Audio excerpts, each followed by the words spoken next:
European Training Foundation, Mr. Cesare Onestini. Cesare, the floor is yours. Thank you very much, Maria, and it's a pleasure to welcome all of you to this meeting today.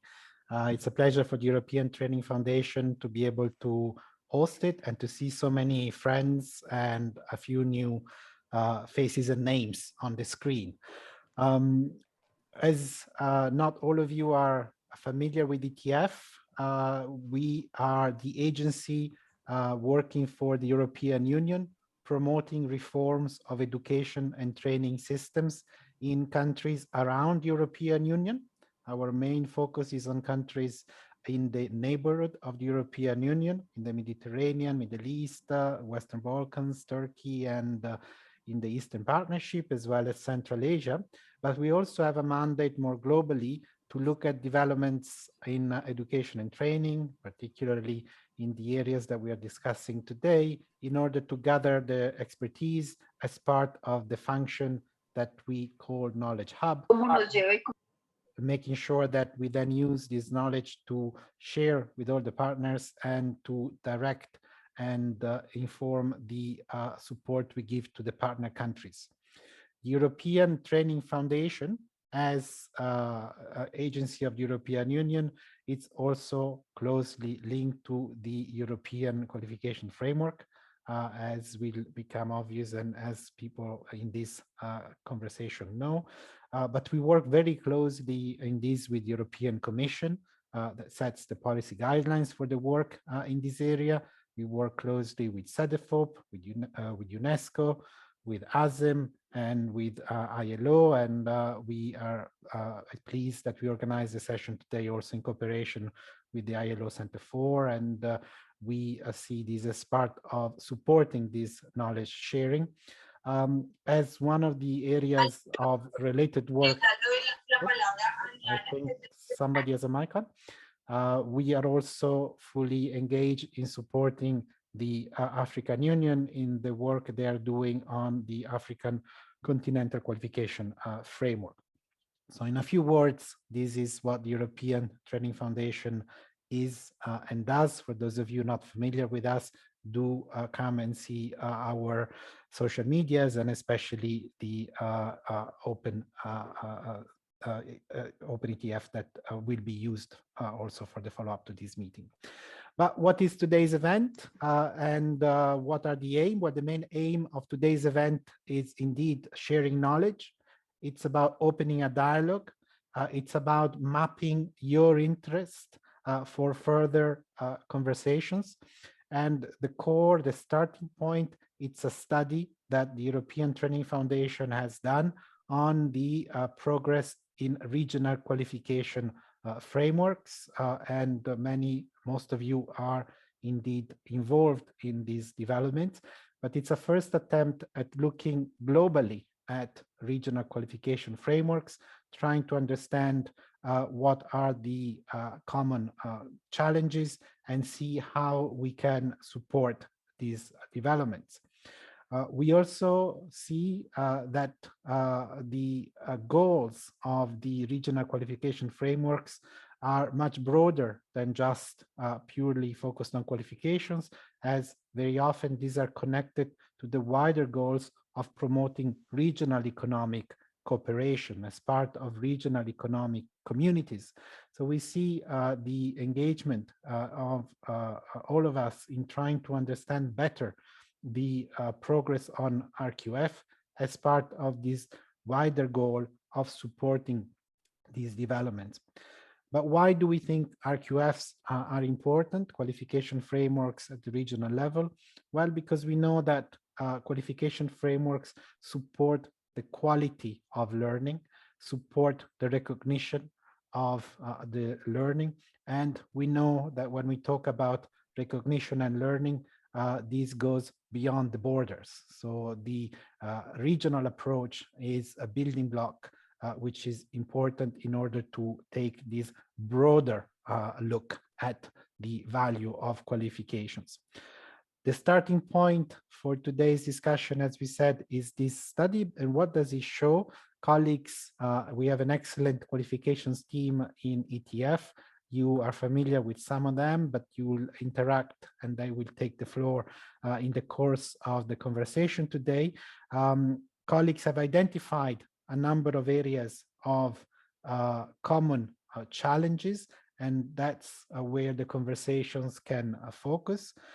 And we have also seen that taking a global view, there are some lessons that can be shared from the experience of the European qualification framework, but vice versa, there are many lessons also that we can learn from the experience of other RQFs, because we see that the majority of RQFs are also tackling the challenges of more developments related to low and middle income countries. And these are also the realities that ETF is very familiar with through our work with many of our partner countries, which are many of them in economic transition. So we see the conversation today as a starting point. The study we have will be sharing with you points to some areas of possible discussion, but don't be shy and interact and help us identify the questions that are of concern to you. From our side, from the ETF side, the commitment is to continue supporting these developments, continue supporting the cooperation and exchange on these issues, learning from each other, learning from best practice. We continue doing this in close partnership, obviously, with the European Commission, SADEFOP, UNESCO, ILO, and other partners. But we will also want to open the possibility for discussions with the various RQFs and to foster and support peer work amongst you. With that, I pass the floor back to the colleagues, and I wish you all the best for the conversations today. Thanks a lot, Cesare. And now I would like to pass the floor to Koen Nomden from the Directorate General of Employment, Social Affairs and Inclusion of the European Commission. Koen, the floor is yours. Yeah, thank you very much, Maria. Thank you very much, Cesare, for the nice introductory words. Good morning to most of you, ladies and gentlemen. I think buenos dias. Good afternoon to those who are in Europe. I am indeed team leader within DG Employment of the European Commission and in charge of the European Qualifications Framework for Lifelong Learning, but also validation of prior learning and career guidance. And we are also the team that is managing the EQF advisory group. That is a group that is guiding the work around the EQF. And this afternoon, I would like to share a few words with you on the European policy context in which we can locate the work we do on qualifications. And also, I will brief you a bit about where we stand regarding the EQF, and I will provide some background on EQF external cooperation. A few words on the policy context first. Last year in July, the Commission adopted a policy agenda on skills called European Skills Agenda. And there it focuses really on skills actions that are needed in order to achieve and go to the green and digital transitions. And also, of course, skills contribution in order to get out of the current crisis of COVID-19, which we have in all countries of the world. And secondly, this agenda tries to put in practice the so-called European Pillar of Social Rights that determines in its first principle to have access to education, training, and lifelong learning for everybody. And this is very much corresponding also to the implementation of Sustainable Development Goal number 4 on quality education and lifelong learning. Now, through its policies, the EU has set ambitious goals. For example, by 2030, 60% of adults should participate in learning every year, and 80% of adults should have basic digital skills. Now, as part of this skills agenda, the EU is working on upskilling, on reskilling, digital skills, skills for the green transition. De habilidades digitales, de nuevas habilidades. ¿Hay algún problema? Maybe you should mute your microphone. Transversal skills, micro-credentials, individual learning accounts, vocational education training, European universities. And also,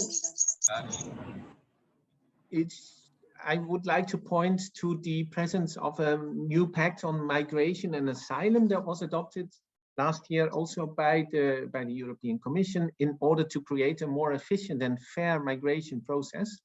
And in this context, the launch of talent partnerships is one of the key actions to put this into practice and to support legal ways of migration, and that include also attracting skills and talents to the EU. And in this context, the EU is engaging with partner countries and also exploring an EU talent pool, particularly tailored to admit high-skilled, specialized workforce from abroad. Now, regarding qualifications in this context, as Cesare said, we need to have a broad look at qualifications. And yeah, the role of qualifications is an important one. We know that they play an important role in raising employability. They still do that, but also access to further education and training. And also they are important for personal achievement. We should not underestimate that. Now, the key tool for qualifications in the EU is the European Qualifications Framework for Lifelong Learning. And what has been achieved so far? Now, the EQF is the European reference framework for qualifications. It's a comprehensive framework that is based on learning outcomes and underpinned by quality assurance. It covers all levels of qualifications, but also all types of qualifications. So from higher education, vocational, technical education and training, adult learning, general education, but also private qualifications from outside formal education and training. It is furthermore open to validation of prior learning. Now, the focus is on learning outcomes, not on duration of learning or institution of learning. The framework focuses on transparency. It doesn't bring rights for automatic recognition, but transparency, of course, makes recognition easier. It's also fully aligned with the higher education framework for qualifications in the EU. And since the beginning, in 2008, a total of 35 European countries have related their national frameworks to the EQF through a process called referencing. And currently, we are mostly in the process of updating and reviewing these referencing of national frameworks, because this needs to be kept up to date. In the longer term, the aim of the EQF is to establish a comprehensive map of qualifications in Europe. Still, a challenge is, despite all the implementation, to have users and to have employers having a full knowledge and understanding of qualifications frameworks. Now, the EQF does not stand alone. It is part of a broader set of transparency tools at European level, including the European Skills Classification, European Platform for Career Management and Lifelong Learning, which is called Europass, transparency tools also in the field of quality assurance for higher education and for technical and vocational education and training, and a European credit transfer and accumulation system in higher education. We are here, however, today to discuss more in particular the external dimension of the EQF. So the EQF principally aims at creating transparency of skills and qualifications at European level, but also there is an interest to create transparency of qualifications for learners and workers across the globe. And this is what we talk about today. A start with this was taken in the years 2014, 15, 16, when pilots took place to compare the EQF with qualification frameworks of Australia, Hong Kong, and New Zealand. And in 2017, the EQF got a new legal mandate, and the external dimension was integrated. And this dimension focuses on comparing the EQF with qualifications frameworks outside the EQF area, both national and regional frameworks, and those are the ones we talk about today. And to implement this, a project group was established in 2019 to work on possible criteria and procedures to compare the EQF with external qualifications framework. Now, comparison means treating qualifications frameworks as equal partners. Dialogue, mutual respect are key to any comparison exercise, and also, by the way, to wider comparison. And any comparison process should be done in a thorough way. And our group defined 11 possible topics for comparison related to learning outcomes, quality assurance, etc. Key elements that are present in most qualification frameworks. And there needs to be, of course, in this context, solid documentation, dialogue for mutual understanding and trust, and finally also a result in the form of a joint comparison report. Somehow the overall purpose also here again is transparency of qualifications, and it will not result into automatic recognition. However, again, also here transparency can make recognition easier. Where do we stand with this work so far? We are starting pilots with 2 NQFs to test the approach, Morocco and Ukraine, so on the borders of Europe, and also a regional qualifications framework, namely the Southern African Development Community qualifications frameworks. Now, today's work is, today's focus is on regional qualification frameworks. And when we started the work, it was clear that when we started discussing RQFs, our level of knowledge was not that high. And therefore the ETF, European Training Foundation, offered to carry out a study on RQFs in the world. And this study will be presented to you this afternoon. And I would like to thank and also to congratulate the ETF and all the researchers that were involved, including the consultants, for the hard work and for the clear study results that they presented, for the clear overview of RQF. A last word now on EU funding. So the EU is the biggest donor in the world, and overcoming the COVID crisis is a need for all countries.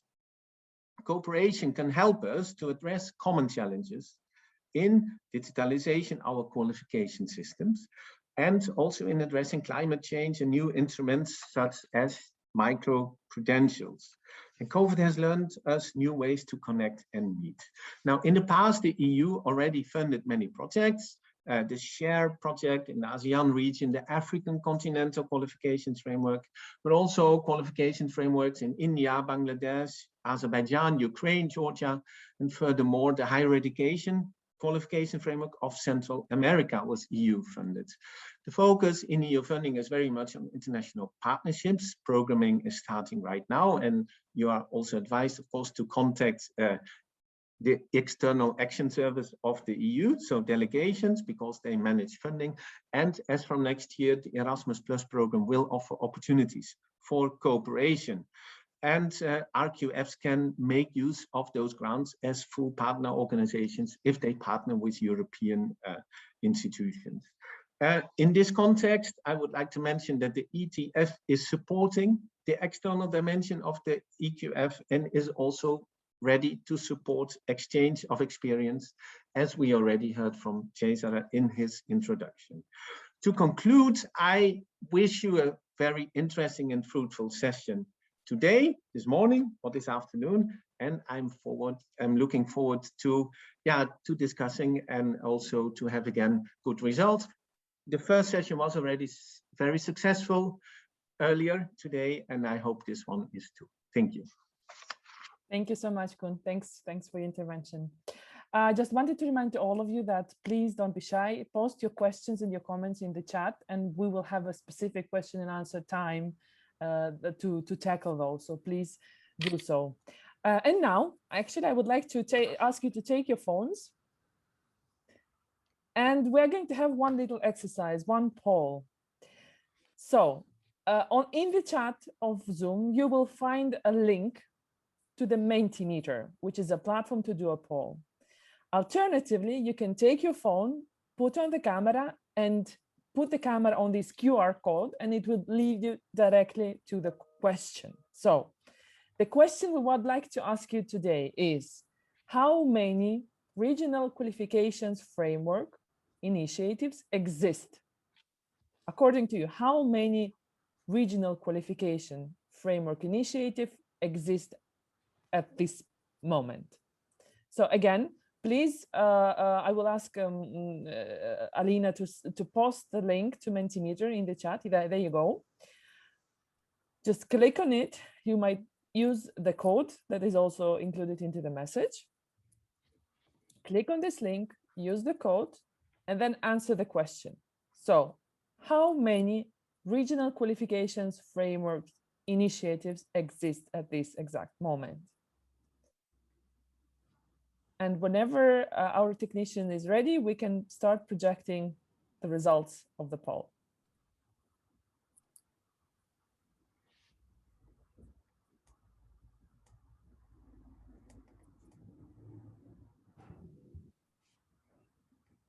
So, how many regional qualification frameworks initiatives are there currently in the world?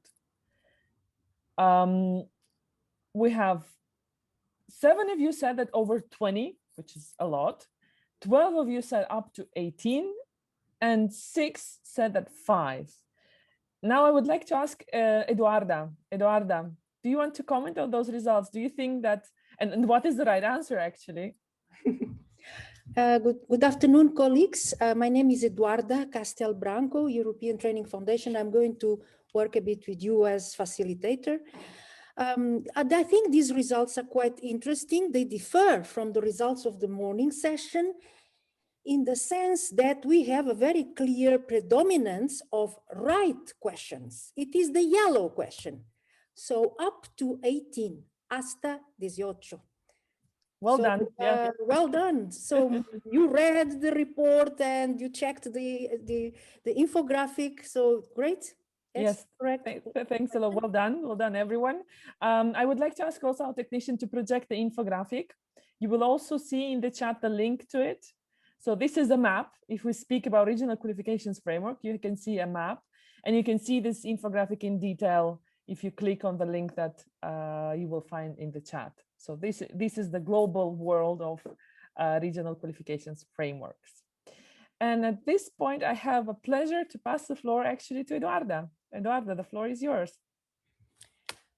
Good afternoon, colleagues. So we are going now to start the presentation of our report. I'd like to ask our colleagues, technicians, to please already screen share. Yeah, no. Yep, excellent. So we are a team of 3 speakers discussing with you this report. We have a total of 45 minutes for this presentation. So let us start immediately. My colleague Arjen Day is going to start. Then we have Monica Outzinger from 3S. She has been a very important player in this analysis, and I will also be contributing to this presentation. So good luck. Arjen, would you like to start? Thank you. Thank you. So please, let's go to the next slide because we have little time to lose. First of all, I would like to explain what we're going to present. We have 4 blocks of topics. We start with an overview of the current RQF developments. Then we look at a number of comparative elements between those RQF initiatives. We focus mainly on the 15 that are outside Europe. So outside the EQF, the qualification framework for the European higher education area. Then we go to zoom in on the African continental qualification framework, because in Africa, we see at the moment the highest density of RQF initiatives. And also there, our research has coincided with the ACQF mapping. So that is also very interesting. And finally, we look at how we could develop a dialogue between regional qualification frameworks initiatives. And this is the introduction also to the interactive session. Now let's go to the next slide. So we made the study to map the latest RQF developments and to explore the feasibility of comparison with the EQF. And the context of this was the EQF comparison, as Koen has explained.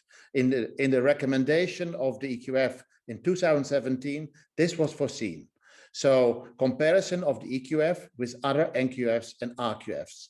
This is not a comprehensive study. We used whatever information we could get our hands on. We did interviews with a lot of you, and this also helped us to fill the information gaps. So this was quite a pragmatic approach. We started in the summer of last year, in July to October, and we have made some updates December and January. Now let's see what are and what the analysis is giving us. Next. Hello, my name is Monika Autzinger and a very warm welcome from me as well. When we started this work in the summer of 2020, one thing that became quite evident quite early on in our research was that there are more regional qualifications framework initiatives than we knew existed. We were surprised by the number and also by the extent of developments ongoing. Written information about regional qualification frameworks that is publicly available and also easily accessible is rather limited. So for most initiatives, though not all, this study had to rely largely on interviews with stakeholders. And what we experienced was an eagerness and also enthusiasm from stakeholders to participate in the study. And also an openness of key informants to share their challenges, but also their struggles in the process. Without their support, we would not have been able to come up with this report. And this also shows clearly the potential for more dialogue on qualifications framework initiatives. This report seeks to stimulate thinking about comparison and possible linkages between RQFs. However, we also need to point out that given the nature of the evidence, our findings certainly represent a snapshot of developments at a certain point in time.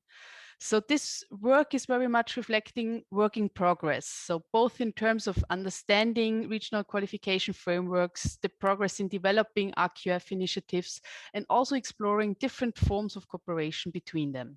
Next. So let us now start with the overview. Next.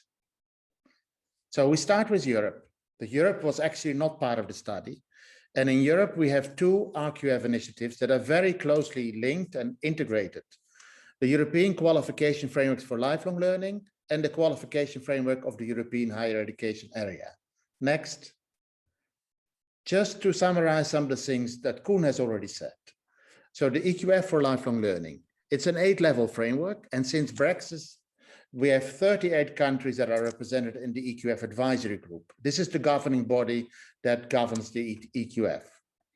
The countries use 10 referencing criteria to relate their NQFs to the EQF. And 35 countries have already referenced, as Koen said, 4 countries already presented an update.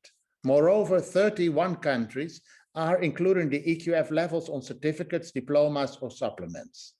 And 15 countries also have connected their national database of qualifications through Europass, creating a sort of common pool. Next. The qualification framework of the European higher education area is part of the Bologna process to create a European higher education area. It includes 49 countries, mostly those of the EQF, plus the UK and countries in Eastern Europe and Central Asia. The focus is on 3 cycles for higher education. So what we normally know as bachelor cycle, master cycle, or doctorate cycle, and also the short cycle that is part of the first cycle. The vast majority of the countries combine the self-certification to the qualification framework of the European higher education area with referencing to the EQF in one report. The RQF has strong links with credit, quality assurance, and recognition practices. Next. Let us continue with the initiative that is easily the most geographically dispersed. Next, please. The Transnational Qualifications Framework, or TQF, is a 10-level framework intended as a translation instrument for the classification of qualifications between the 32 countries participating in the virtual university for small states of the Commonwealth. These so-called small states of the Commonwealth share some common challenges in the face of globalization and also the increased mobility of skilled professionals. The major initial intent of the TQF was to be a registration tool to enable countries to register their qualifications onto the framework and make them available to other small states. As the take-up of the TQF is not as high as intended yet, work is currently ongoing to modernize and update the framework. Next, please. So let's take a closer look at initiatives identified in the region of East Asia and the Pacific region. Next, please. Our first initiative is the PQF, the Pacific Qualifications Framework. It comprises the states of the Pacific Islands Forum. The PQF is a 10-level translation device to facilitate the comparability and recognition of Pacific qualifications. Countries without their own national qualifications framework may adopt the PQF as well. The framework was set up through mutual agreement between the countries and initially funded by the Australian Aid Programme. And so far, the process of referencing to the PQF has been undertaken with 4 countries in total. Next, please. Let's now take a look at ASEAN. The ASEAN Qualifications Reference Framework, in short AQRF, is a common reference framework of 8 levels that enables comparisons of education qualifications across participating ASEAN member states, with ASEAN, of course, meaning the Association of Southeast Asian Nations, which is an economic union of 10 member states. The AQRF, whose development started back in 2011, is first and foremost considered a quality assurance tool, using quality as a means to strengthen trust for mobility in the region. So far, 4 countries have already undertaken referencing to the AQRF, and the further 3 countries are ready or in the process to undertake a formal referencing process. So next, please. Let us move on to take a look at the 3 initiatives that we identified in the Latin American and Caribbean region. Next. The most well-known of these is the CARICOM Caribbean Community Qualifications Framework. It is a 10-level reference framework that seeks to act as a translation device that facilitates educational and labor market mobility across the region, and also supports career progression and lifelong learning. Next slide, please. CARICOM, by the way, has 15 full members from Antigua and Barbuda to Trinidad and Tobago. The CQF forms part of a long-term strategy in the region to establish a regional training and certification system, to harmonize national systems, to develop regional standards, and finally establish a regional system for assessment, certification, and recognition of skills.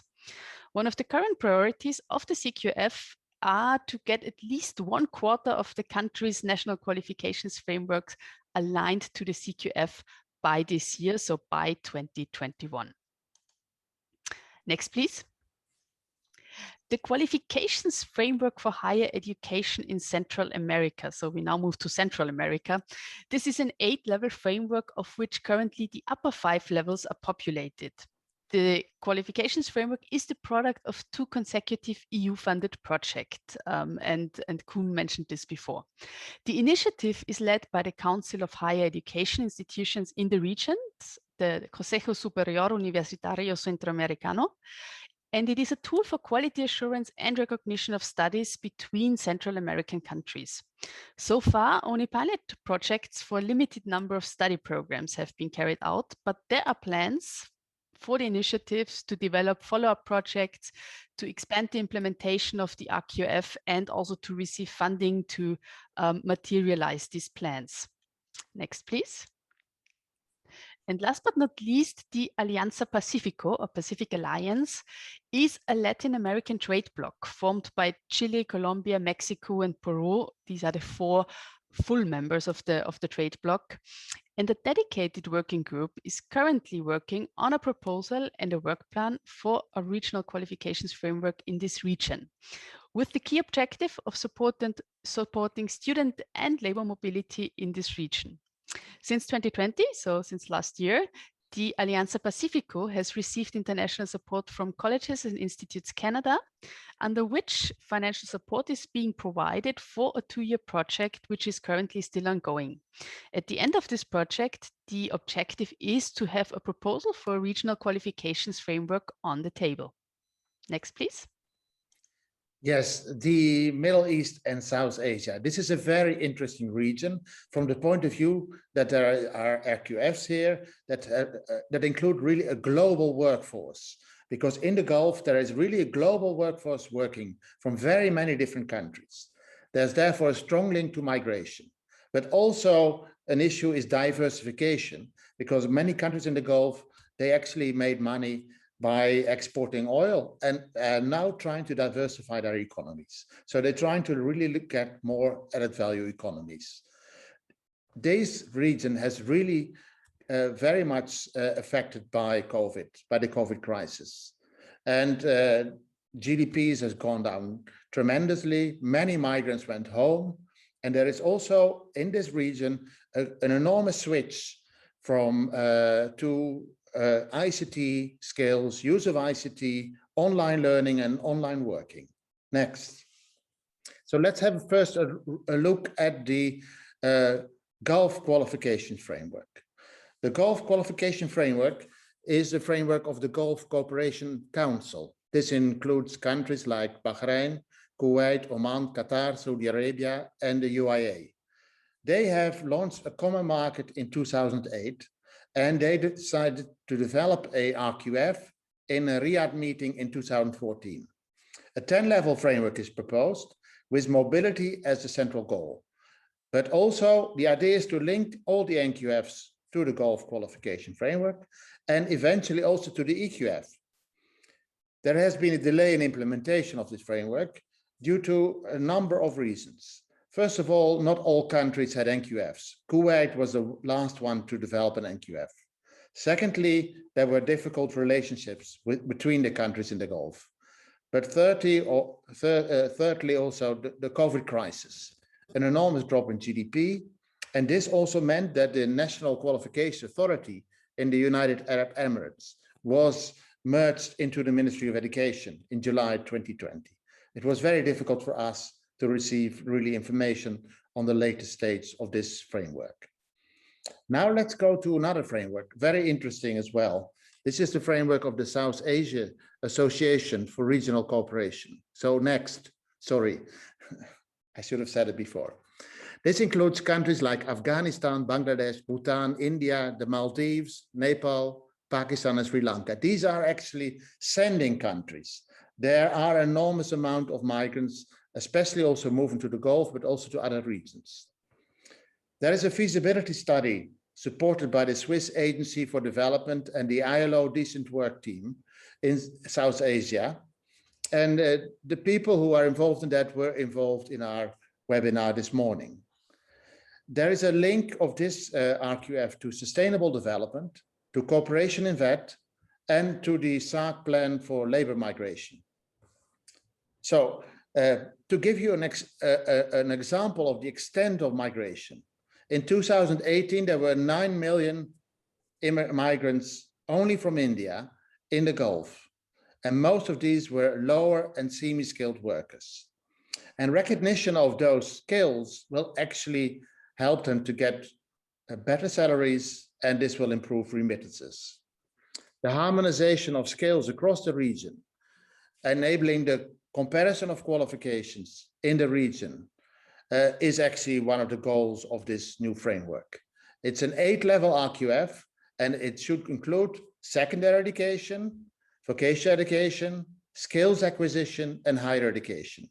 A roadmap for implementation has been proposed, and at the moment, they have started consultation with stakeholders at different levels. Next. The Arab Qualification Framework covers countries on the Arab Peninsula and in Africa. It is an initiative not of governments or of ministries, but of the Arab Network of Quality Assurance for Quality Assurance in Higher Education. The members are volunteering.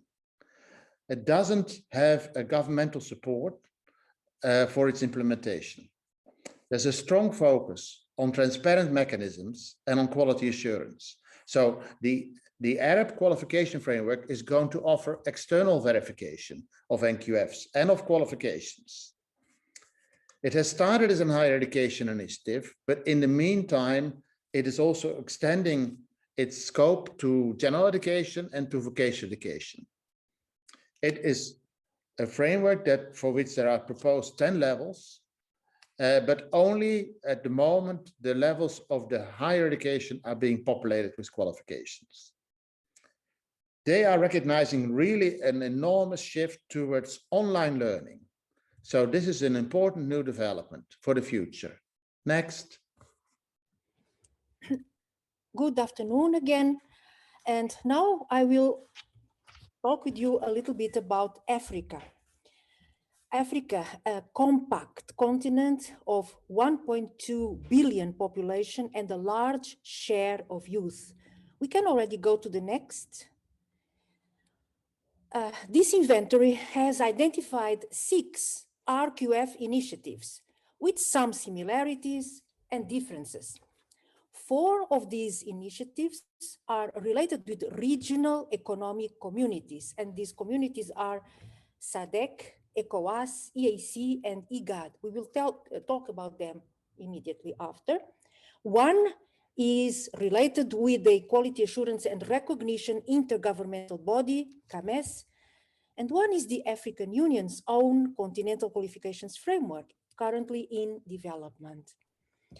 If national qualifications frameworks are social constructs, then regional qualifications frameworks are constructs with an important cultural dimension, given the diversity of cultures of education and training and of concepts of qualifications systems they interact with. So we are already moving. So we moved already to the southern part of Africa, then we will go to west and finally to the eastern part of the continent. You can follow very well with the colors. So let us then start about SADC qualifications framework. The Southern African Development Community is one of the largest regional economic communities in Africa with 16 member states and over 350 million population. SADC qualifications framework is the most advanced RQF in Africa. It was established in 2011 by a political decision of the ministers and effectively launched in 2017 with the name SADC qualifications framework. It is a comprehensive RQF of 10 levels. The SADC qualifications framework is a regional mechanism for comparability and recognition of qualifications, for credit transfer, creation of regional standards, and facilitation of quality assurance. It comprises agreed principles, procedures, and a number of guidelines. SADC qualifications framework is implemented around 6 programs led by the different member states on a rotational basis.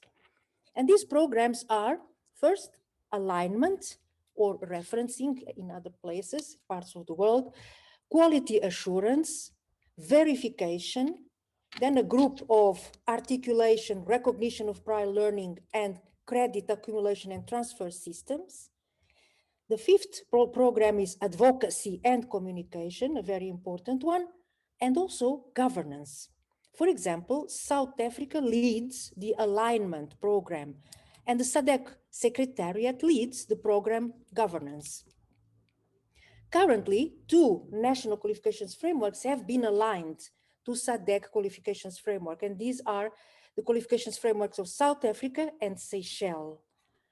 And Mauritius also submitted its alignment report. From the start of its implementation in 2017, the technical committee of the SADC qualifications framework has engaged in cooperation with other regional qualifications frameworks, in particular with the EQF and also with ASEAN qualifications reference framework. And currently, this is quite interesting, the region is giving a new impetus to the SADC qualifications framework with new measures to support its effective implementation. And these measures are included in the very high important strategic documents, such as the Regional Indicative Strategic Development Plan for 2030 and the SADC Labor Migration Action Plan 2025. Next, please. So we are now moving to a different architecture of regional qualifications framework. CAMES. CAMES stands for Conseil Africain et Malgache pour l'Enseignement Supérieur, which is the African and Malagasy Council for Higher Education.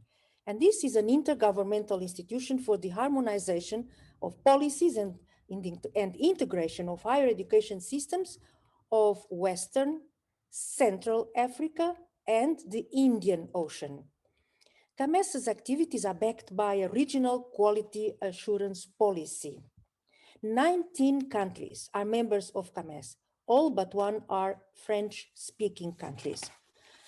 CAMES is not a regional economic community, so it's a different architecture. It is firstly a regional quality assurance and accreditation entity. But thanks to its program of recognition and equivalence of diplomas called PRED and its quality assurance program, it can also be considered a regional qualifications framework in higher education. It deals with a well-established, although at different level, let's say, of implementation and development in different countries of the region, qualifications framework for higher education, which is the Licence, Master, Doctorat, LMD. And CAMES here plays a role of support, advice, and monitoring. Next. Next. ECOWAS. ECOWAS. So you can also see very well the countries with the color. The Economic Community of West African States includes 15 member states with a population of approximately 400 million persons. ECOWAS, ministers of education, have approved already in October 2012 the guidelines and the roadmap for establishment of and implementation of national qualifications frameworks in the region, as well as of a regional qualifications framework. However, this RQF in ECOWAS is not yet officially established. But in addition, in December 2018, ECOWAS validated a draft framework on the recognition and equivalence of higher education degrees. And this framework of higher education degrees will offer a grid to analyze and recognize foreign qualifications at regional and national levels, with the collaboration, of course, of designated agencies and in alignment with continental instruments, notably with the Addis Convention, the Addis Convention on Recognition of Qualifications. Next. And now we move to East. And we start with the East Africa Community. This is a smaller community, regional economic community with only 6 member states. It is dynamic and fairly well integrated regional economic community. Some of its member states are also part of other regional economic communities. For example, Tanzania is in EAC as well as in SADC. So in accordance with the treaty for the establishment of the EAC and with the Common Market Protocol, the East African Qualifications Framework for Higher Education was adopted in 2015 by the Council of Ministers as a comprehensive framework of 8 levels. And it works not alone, but in complementarity with the regional quality assurance system. The purpose is harmonization, integration, and better mobility. So the implementation of the higher education part of this regional qualifications framework is governed by the Inter-University Council for East Africa, which is an intergovernmental institution of the community. The technical vocational part of the framework is currently undergoing further development. Following the results of harmonization in higher education across the region, the heads of state declared in 2017 the common higher education area of the East African community. And this is an important milestone towards the goals I just mentioned: integration, mobility of learners and workers. Article 11 of the EAC Common Market Protocol provides for the mobility of professionals within the EAC. And to facilitate this, the member states negotiate mutual recognition agreements in several professional domains. Next, IGAD. IGAD stands for Intergovernmental Authority on Development. It's also East. You can see the green marked countries. IGAD is home to 8 member states, and analysis and dialogue is underway towards development of a regional qualifications framework.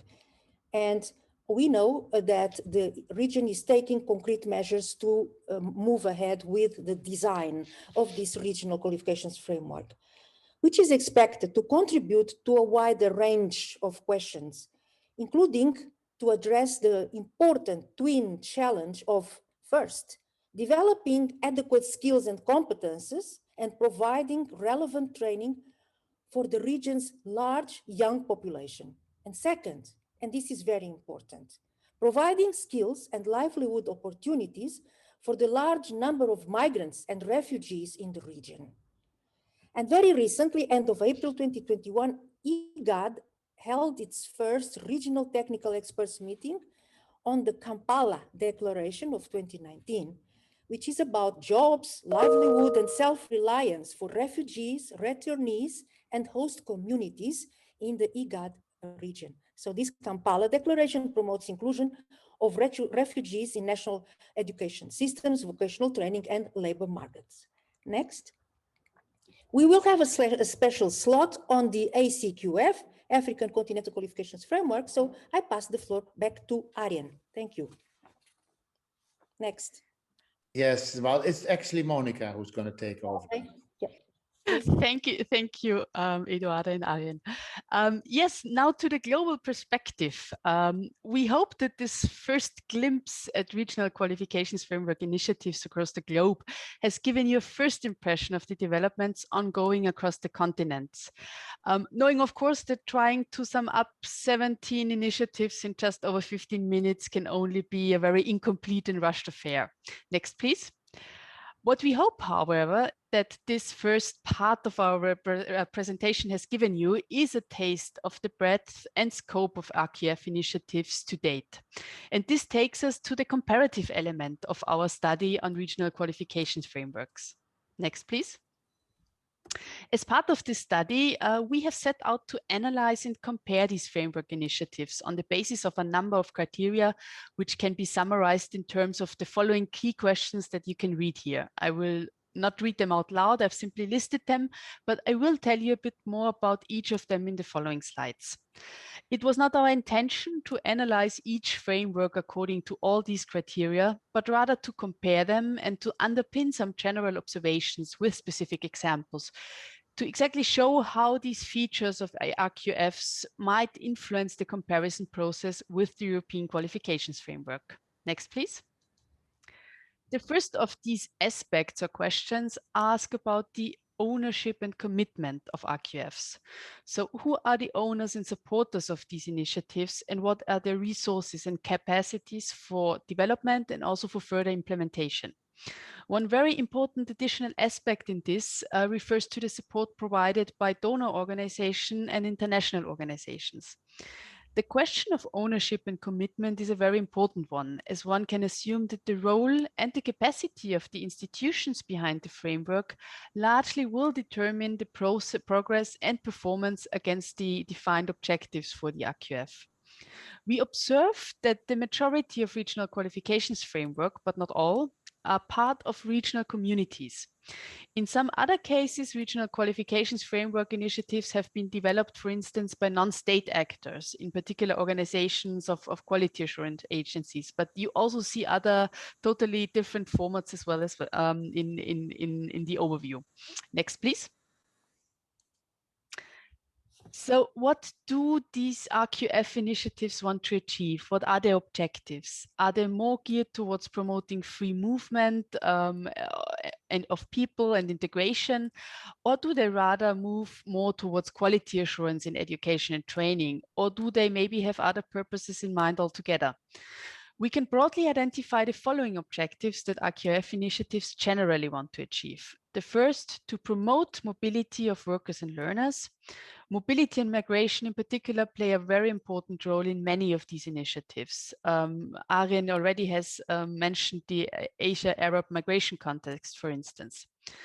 Secondly, quality assurance for mutually trusted qualifications as a second broad objective, and transparency and comparability of qualifications, moving towards increased harmonization in several cases. These broad objectives are, however, not mutually exclusive, and indeed, most RQFs have more than one single objective, although it is indeed possible to distinguish different initiatives according to the primary focus. So we do identify some patterns here. I mentioned before that the majority of RQFs are part of regional economic communities. So in many cases, the policy framework and the objectives defined for these RQFs are closely tied to those objectives of the economic communities. Next, please. So let's turn to the scope of RQF initiatives. Do they cover, for instance, all types of qualifications, or do they focus on certain areas, such as do they focus only on technical and vocational education and training, or only on higher education? Or are they limited to several levels of education and training? To what extent, for instance, do these initiatives address aspects of lifelong learning or refer to arrangements for the validation of non-formal and informal learning?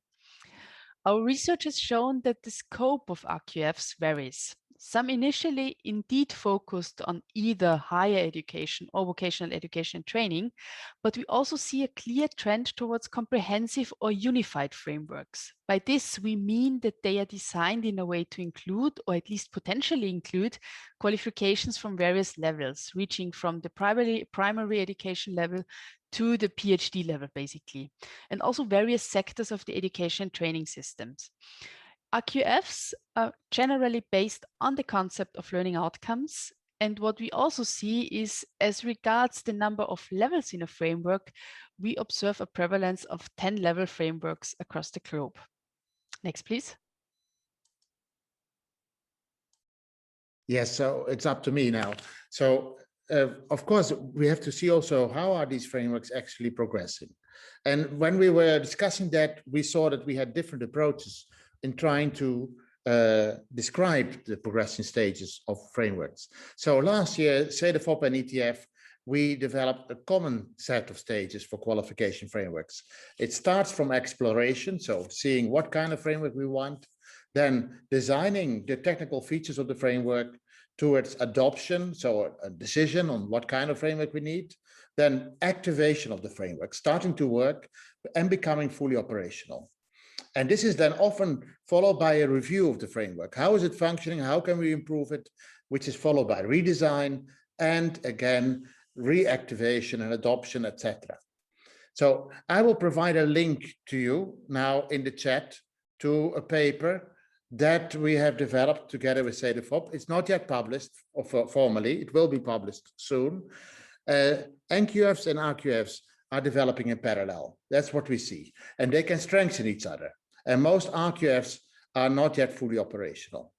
What do we consider fully operational is that when the RQF is really working very well together with the NQF. So when there is a good interaction between the two, and most of the NQFs are already part of the RQF. And we saw that only the EQF and the AQRF and the SADC qualification frameworks have actually advanced enough in this area to be considering them as fully operational.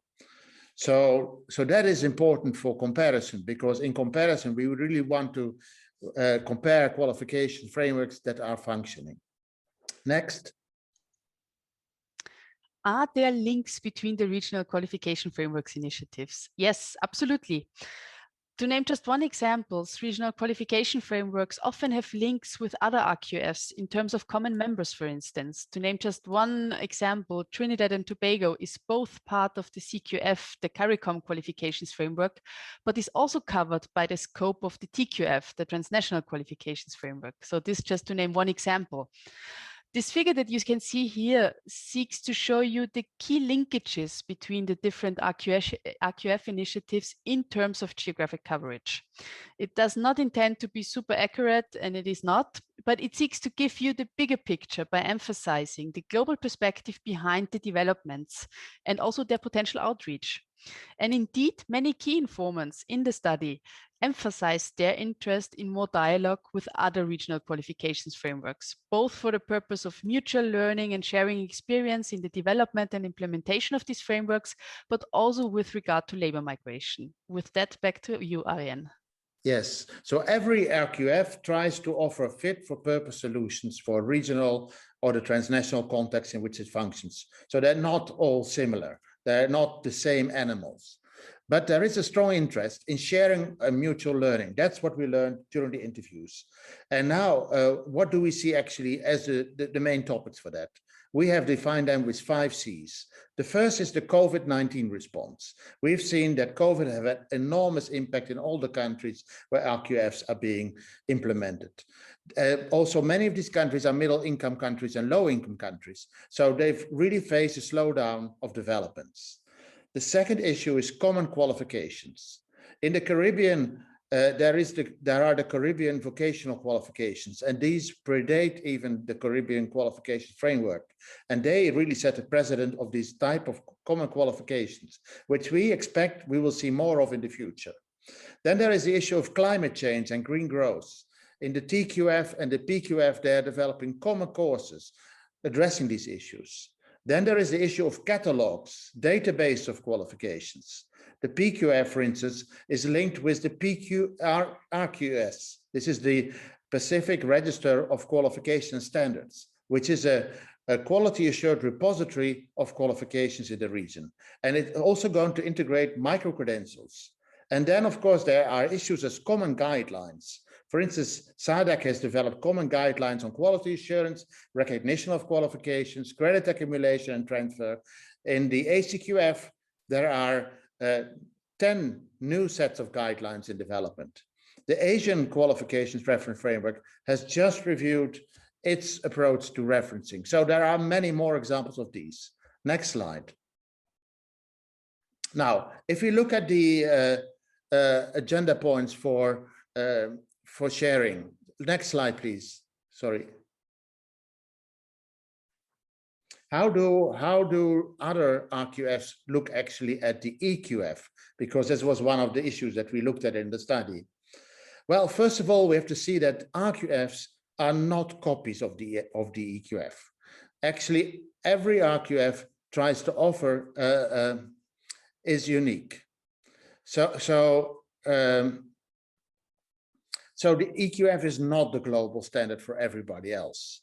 Every RQF has its own features, and many RQFs, however, do benchmark themselves against the EQF.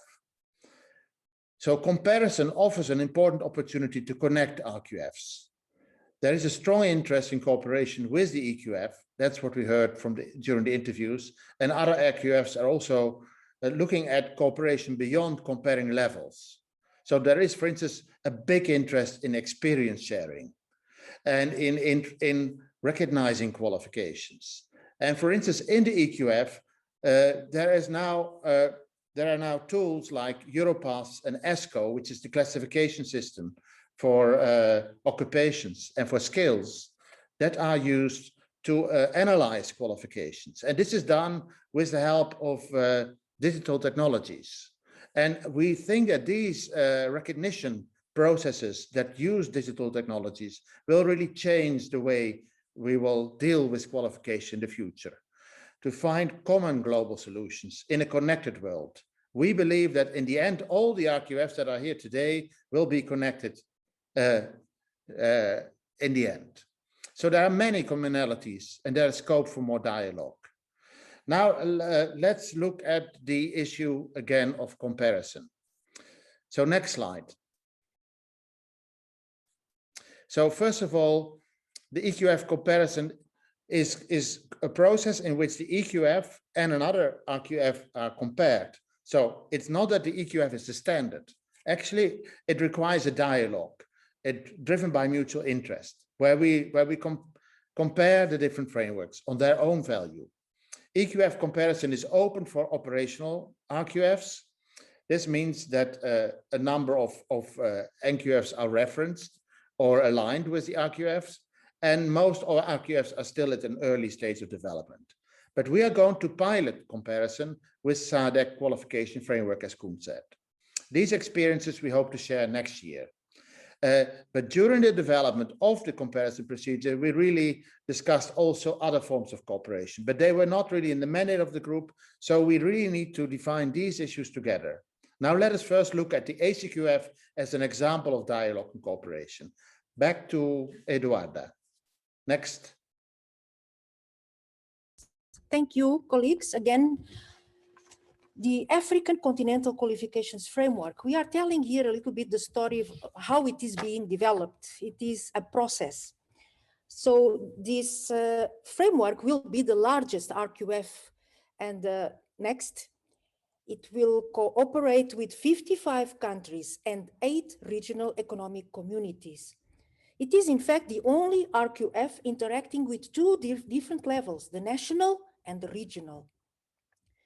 Enablers and opportunities of the ACQF relate with, first of all, the demographic dividend of the continent, the projected advances in human development, the very significant flagship policies and strategies for continental integration related with the AU Agenda 2063, especially those related with free trade and free movement of persons, but also with the Continental Education Strategy for Africa 2025. There are also other important strategies that contribute, that are enablers of the ACQF, notably those leading or contributing to green recovery, focused on green recovery, and digital transformation. Very important also to point to the fact that there is a good dynamic on the continent related with approval, starting implementation of national qualifications frameworks. We could see this from the mapping study, and we will tell more about this. Next. I just said it, development of the African Continental Qualifications Framework is very well underpinned, backed by all critical African Union policies. They are listed here, and you will have time to get acquainted. Next. The vision for the African Continental Qualifications Framework is to enhance comparability, quality, and transparency of qualifications from all subsectors and levels of education and training, and support people's lifelong learning. So it is a comprehensive and inclusive framework. It is also to facilitate recognition of diplomas and certificates and mobility of learners and workers, to work in complementarity with national and regional qualifications frameworks on the continent and support the creation of a common African education space. This is a very important objective, this work in cooperation complementarity, like a catalyst also for development. And finally, to promote cooperation and alignment between qualifications frameworks, national, regional, in Africa and worldwide. Next. The principles that have been outlined for this ACQF are inclusiveness, as already said, but also innovation readiness and openness to user stakeholders' needs, and also to international, a good practice. Next. As I already mentioned also, the expectations of all member states on the continent are very high about this qualifications framework, and many countries expect it to play a role of hub catalyst for development of their own national qualifications frameworks and instruments. Next. Development of the African Continental Qualifications Framework is supported by the European Union. It started in September 2019, and it will go on until end 2022. So the European Union is supporting this project through the Skills for Youth Employability Program that is carried out in partnership with GIZ and European Training Foundation, and with the involvement of all stakeholders. Next. The ACQF policy and technical document with an action plan and a set of technical guidelines and tools, including a website, is the package of outputs planned for this work. Also very fundamental is the capacity development and networking component of this ACQF project, awareness raising, communication. Next. The mapping study. This was the first step of the project. It represents a substantial contribution to an updated knowledge base on qualifications frameworks in Africa. The mapping study is published. It has been completed by end 2020. This process involved 41 countries through the online survey, the Continental Online Survey, technical country visits, peer learning activities, and also the review process of all reports. Next. This map shows you the countries involved. So those that you see in reddish color are countries that have a specific mapping study report, country report, whereas the others in blue are the countries that have been involved, contributed, but there is no specific country report tackling their developments. And finally, the green countries are those that have not been involved yet. So it's a collection, as you see on the slide, of 13 country reports, 3 REC reports, and a comprehensive report in different formats, from a comprehensive to a very succinct snapshot of the most important findings. It includes also a number of tools, such as analysis of qualifications and inventory of national qualifications frameworks. Next. From the mapping study findings and afterwards, because we keep, of course, updating the information with the countries, the situation is depicted here, as you can see. So identified a total of 21 qualifications frameworks adopted and in implementation. And when we say 21, it means not only integrated national qualifications frameworks, but also sector qualifications frameworks, such as higher education specific or TIV or VET specific. And also 18 qualifications frameworks in development, consultation, and early thinking. Okay. And also the 2 regional qualifications frameworks that I mentioned earlier. We can say that this is a rather favorable basis, starting basis for the future ACQF. Next. Capacity development, next. As I said, you can move forward, next. The capacity development component of 2021 is resuming activities on 3rd of June with a combination of modalities of learning. So there will be 5 peer learning webinars, a conference in December, and also an in-depth training program of 5 days, also in December. Next. In 2020, the ACQF project successfully carried out in the midst of the high period of the pandemic, quite dynamic, interesting program of peer learning webinars. So we had a total of 7 peer learning webinars throughout this period from July to October 2020. And you can also see the countries that shared, that accepted to share and discuss their experiences with all the stakeholders, the ACQF stakeholders. Next.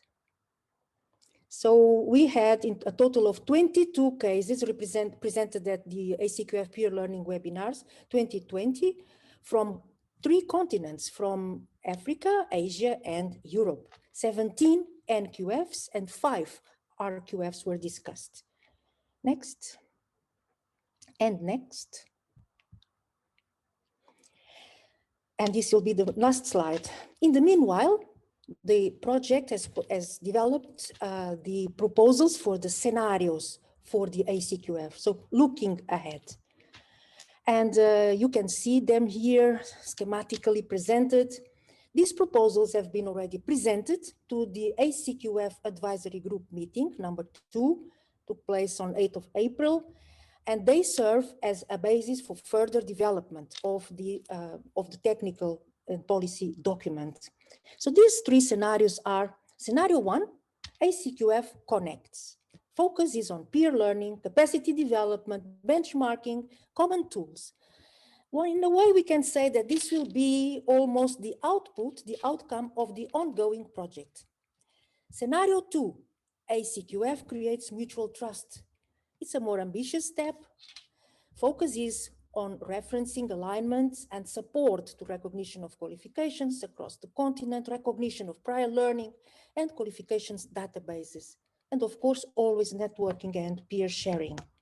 And finally, a step further, let's say another scenario more ambitious, the scenario 3, ACQF opens new horizons.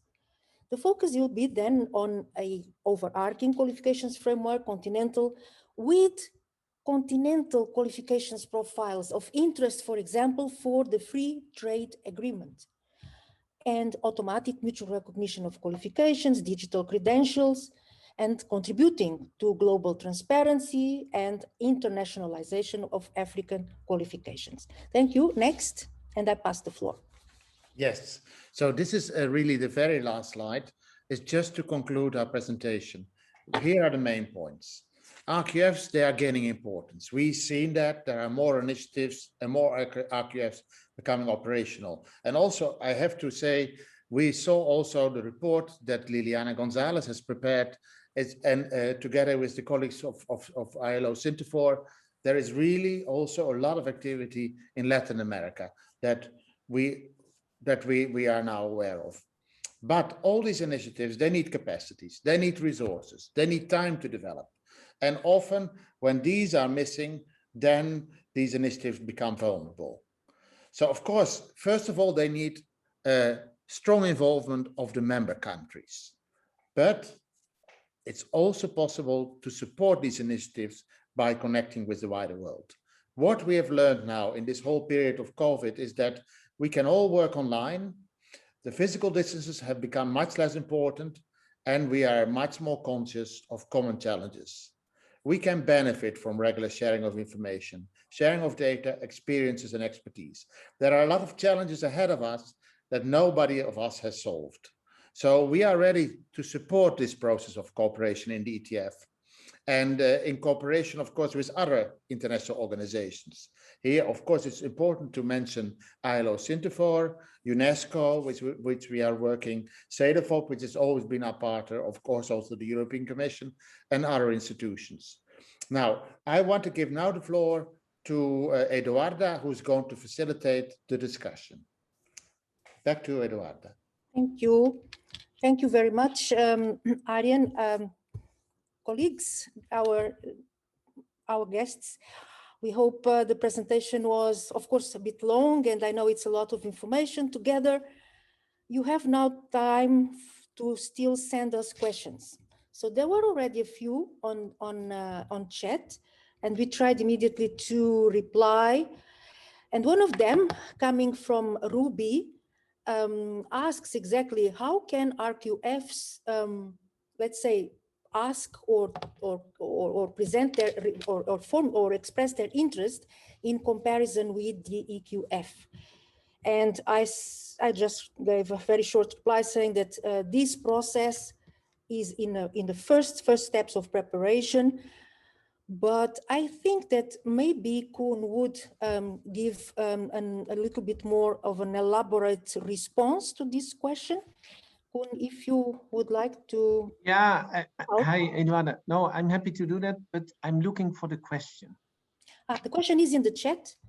Yeah. So it comes from Ruby. Okay. And she asks, how can RQFs engage in Koen, for the easiness of the process, it's 5:11 p.m. the question came. So you yeah. Okay. Good. Yeah. Thank you. Yeah, Ruby. Thank you very much for that question. How can a region initiate a formal comparison of an RQF to the EQF? So, I mean, we are really at the beginning of this process of engaging between the EQF and frameworks outside Europe, and we're going to test the approach, as I said, with the Southern African Development Community Framework. We also agreed in the paper in the group, and that was also endorsed by the EQF advisory group, that we would go and look with frameworks that have an operational status. Now, I don't know from which framework you exactly are, but I would say it's always useful, also in this case, if you have a real interest to, I think a good starting point would be to have an initial dialogue and to see that. But we have not yet put exactly on paper how that would function. But we try to establish things through dialogue, go for comparison if that is possible, but we are testing the approach. And also I would like to stress that comparison is also part of a broader strategy of cooperation, and which is, of course, at least as important as comparison as such. So I don't know whether this is a satisfactory answer at this stage, but this is just to say that we don't have a very simple policy at the moment. We are at an initial stage. We will do the pilots, and yeah, and then we will look further. But I'm sure that it will stay on the agenda. Thank you very much. There was another question, and I also gave a tentative response. So the question was about the role of state bodies versus universities in developing, governing RQF. So everything, so which works best? Yeah, that was the question. What is the best solution, the best, how does it work better? So it all depends, of course, on, first of all, the purpose of the RQF that is being established or further consolidated. Also, the fact that the capacities, the political lead, the capabilities of the regional body or secretariat or of the regional economic community, for example, is also a fundamental aspect to take into account. Does this secretariat, for example, have the necessary capacity to lead and to take forward such an undertaking? And then the fact that the cooperation between state and non-state actors is always fundamental, particularly because very often the universities or research centers, they bring in the technical and analytical capacity that is absolutely essential for a regional qualifications framework to develop and to move ahead. This was a tentative reply that I gave. I don't know if Koen also would like to add, because you have this concrete experience. Yeah, thank you, Eduarda. But you know, I think when we look at least at the European countries, we see indeed that national qualifications frameworks in Europe are almost exclusively government-led frameworks. And the large majority, I think, and we see that this is increasing, you see that national frameworks are also formally adopted very often. And in quite a few countries, they are part of national legislation because there is a regulatory function of the framework. Not in all countries, it varies. But what is important, I think, apart from whether government-driven or non-government-driven, is to have, and I think this is also the lessons, it's not so much of the EQF, I would say, because the EQF is a referencing framework for national frameworks, but is the importance of having dialogue with stakeholders, because a framework is also a vehicle to improve dialogue between the different parties involved in the qualification system, because in the end you see that a framework represents the qualification system.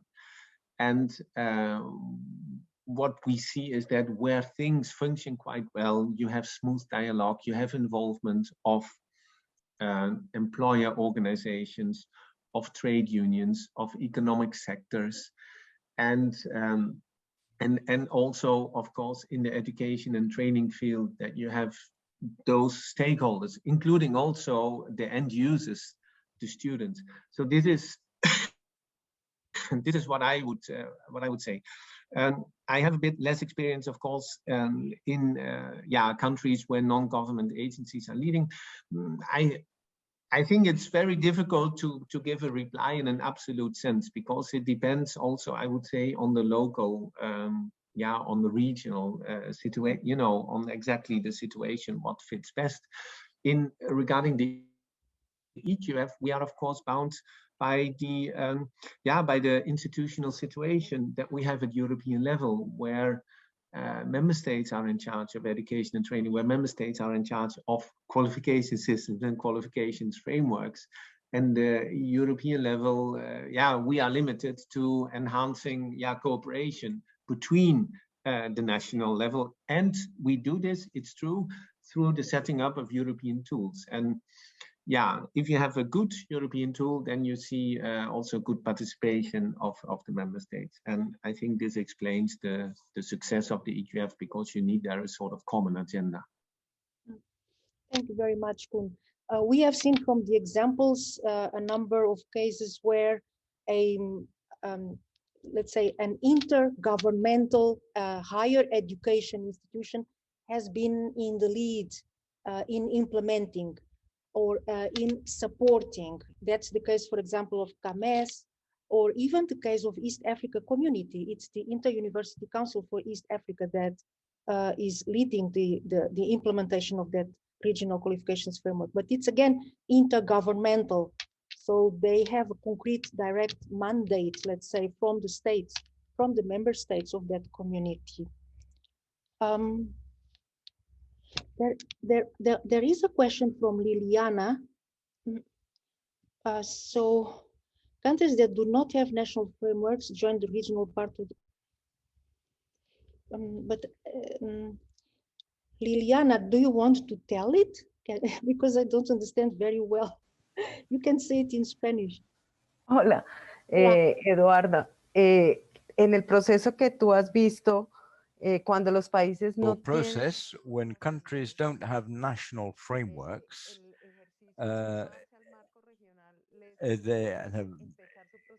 when they have to create if they want to create a regional framework, can they just join the national framework, or do they have to follow the national framework? Because the matrix of the regional framework is different from the national one. So this is of course a very interesting question, and it is being discussed a lot across, for example, the African continent, and even in the regional qualifications frameworks on the continent, whether countries that do not have their own national qualifications framework absolutely need to develop, adopt, and implement one, if their regional qualifications framework would already provide all the most important, let's say, components, elements of that they can also use at national level. So again, this is a matter of even the harmonization strategies of those regional qualifications frameworks. For example, in the case of SADC, there is a clear kind of call, let's say, invitation to the member states that do not have their national qualifications framework to adopt a framework that can be really very close to the regional, meaning using similar, of course, level descriptors, and the most important principles, including principles and guidelines on quality assurance, for example, quality assurance, recognition, credit accumulation and transfer systems. In the case of the European Union, again, I can ask Koen to share a little bit. In 2008, when the EQF recommendation was adopted, there were 3 national qualifications frameworks. And then many countries started developing, and we see there is a strong predominance of the 8 levels structure, for example, in most countries. But of course, this is not all. This is not all that defines a national qualifications framework. But there is a certain, let's say, influence and cross-fertilization in the context of a regional qualifications framework. So countries may decide to adopt, for example, very level descriptors that are very similar to the level descriptors of the regional qualifications framework. And this has happened also in the context of EQF. I don't know if Koen wants to add. Thank you, Koen. Yeah, I think what is interesting to note is indeed, I mean, when the EQF started in 2008, I believe, because I'm not among the most senior ones here working on qualification frameworks, that Malta, the UK and Ireland, I think, and France, at least 3 out of 4, out of those 4 had a national qualification framework in place. And although the EU legal text, we have a legal text now for the European qualifications framework, a legal base, talked about relating national levels to the EQF and so on, did not talk about national qualifications frameworks as such, as a concrete recommendation. In practice, countries thought that in order to relate their levels to the EQF, it was very useful to set up an NQF. And I think that quite a few countries felt informally the pressure that they had to do so. Yeah, but officially it has never been, let's say, an obligation or not even a strong recommendation. But in practice, it happened like that. Now, I talked also to some countries and they say, yeah, you know, we set up because we thought that it was, everybody did it, so we just also did it. And then after 5 years of implementation, they say, oh, now we see the advantage of it because it brings clarity in the qualification system. It brings transparency also at the national level, thanks to the classification. And also in quite a few countries, I think it has also brought, yeah, some more mutual respect or recognition of the fact that you have higher education qualifications and technical vocational qualifications within one framework, under one structure, and that you make those qualifications comparable. And also a commonality is, of course, the focus on learning outcomes of qualifications frameworks. There is another question on the pilot between the EQF and the Southern African framework. So we had a first initial discussion between the Commission services, the ETF, and also the EU delegation in Botswana. That is also providing funding for the Southern African region. And yeah, it depends a bit on, I would say, on the Southern African framework. On our side, I think we are ready to start this pilot, yeah, within a couple of months, so in quite early stages, and there is no end date. So that end date that will result from a dialogue that needs to be initiated. I think Mr. Ramsamy, who asked this question, is from Mauritius, isn't it? Mauritius Qualifications Authority. Okay, Mauritius is one of the 3 countries that has well advanced with the alignment to the SADC qualifications framework, and is a very, very active country in the TCCA of this framework. There is also a question by Jean, and I believe this is Jean Adotevi from Togo. So he is asking about this, the interplay between more recognition for digital technologies and environment that is lagging behind in terms of technology. Yeah, I think Africa is indeed still lagging behind in terms of adoption or in terms of internet, let's say, coverage. That's true, but there are important developments taking place, and Africa is supposed to be to benefit also from a lot of support in terms of this digital digital learning and digital technologies. And the private sector has been, as far as I know, also extremely active in digitalization. So these are processes that will have to go hand in hand. You know, for example, that the SADC qualifications framework has already a project of 4 countries of digital certificates, and it is working, except in one of the countries for reasons related with budget. Yeah, so in any case, these plans have to be forward-looking and therefore also ambitious. I don't know if this replies to the question. Yeah, any other questions? If not, I think it would be good to go already to the next part of our agenda. Thank you very much for all these questions and this discussion, and a special thanks to Koen for your excellent contributions. So now we have another Mentimeter exercise, and I pass the floor back to Masha. Thanks a lot, Eduardo. Thank you. So, colleagues, again, please, you will see a link to the Mentimeter in the chat, and you can open the Mentimeter using the QR code that you see on the screen. So, same way we did it last time, but this time the question will be, why are regional qualification frameworks important? Why? And the options for the answer are: for cooperation on qualifications in the region, for global transparency of qualifications, for easier portability and mobility in the region, and they're important to support development of national qualification frameworks. So why are the regional qualification frameworks important? And whenever the technician is ready, we can start seeing the results. Oh, wow. Okay, that's quite strong message, I would say. So most of you believe that regional qualifications framework are important for easier portability and mobility in the region. 83, 84%.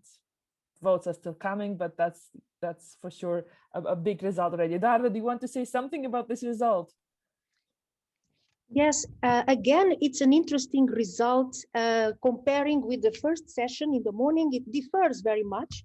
In the first session, there was a quite important predominance, more or less, towards global transparency of qualifications, but also portability. Whereas here we see a very modest, let's say, interest for global transparency and also for cooperation on qualifications in the region. Also almost nothing or zero responses or interest in supporting development of national qualifications framework. So the bulk is easier portability and mobility in the region. This priority.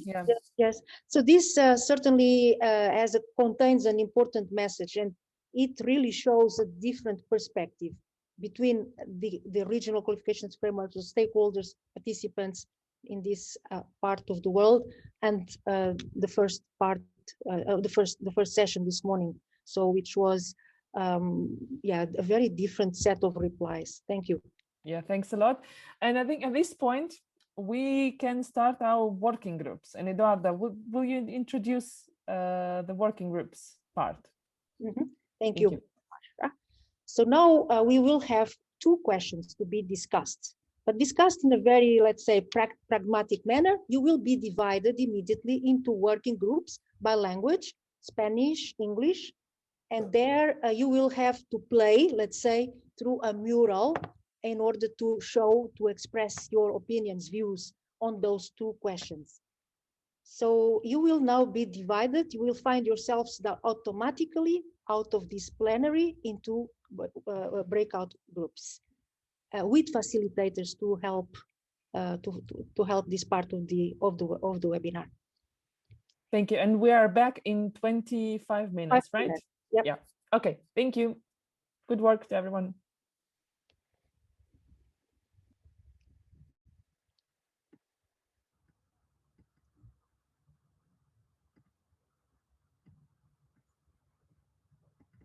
Breakout the rooms are open. Okay.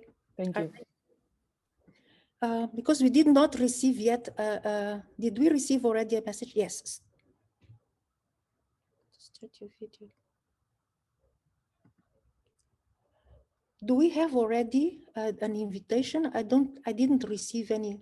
Your session here. In plenary, yes. Yeah. We stay here, Eduardo, and we have our participants here. Okay. Okay. So this is already the working group. Yeah. Yes. Good.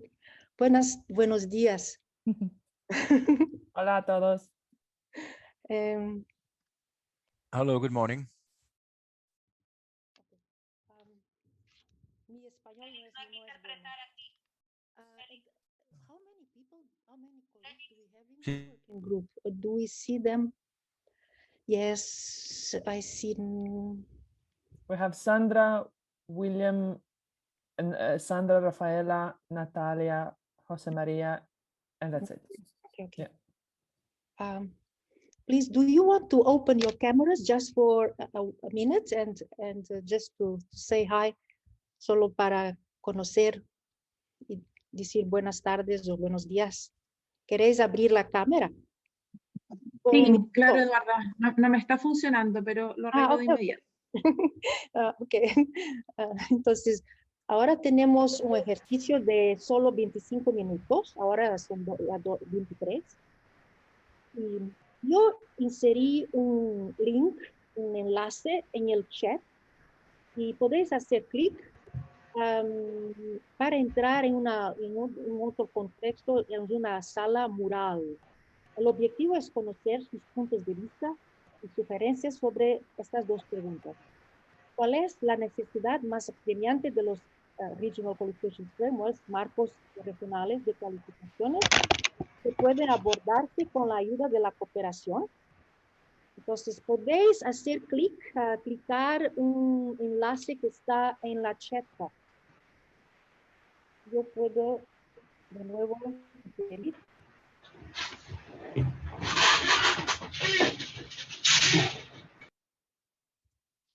Yo escribí de nuevo español, ¿ok? Entonces vamos para este mural. Ok, ¿podéis? Eduarda, igual Sí. preguntamos si han conseguido abrirlo. ¿Habéis Sí, conseguido? ¿Lo veis? Sí, Vale. perfecto. RQF Event, ¿no? Podéis escribir el nombre y después clicar Guest Visitor. Ok, ya tenemos Liliana, Natalia, todo. Tenemos dos preguntas. Queríamos saber sus opiniones sobre las dos. Podéis entonces escribir directamente en estas cartas, estas tarjetas amarillas para la primera pregunta y naranjas para la segunda. La primera es, ¿cuál es la necesidad más urgente de los marcos en que está participando o se no está participando, de su experiencia o opinión, que podría abordarse mediante la cooperación internacional entre los marcos regionales? ¿Cuál es la prioridad? Una, dos prioridades, cosa muy, entonces, objetivos o problemas muy importantes que hay que... Well, there are important problems which should be overcome and which can be dealt with international cooperation. That's the first question. So all you have to do is to click on a card and write. What I'm going to do now is to share my screen, and then we can see what is going on, what's happening. Okay. Are you watching or not? Can you see? So you can see this wall, right? Screen sharing, and Jose Maria, sorry. What's your view on this question? What would be the most important, what is the most pressing need or the most important target for the development of these frameworks to ensure that they can contribute to the development of these countries?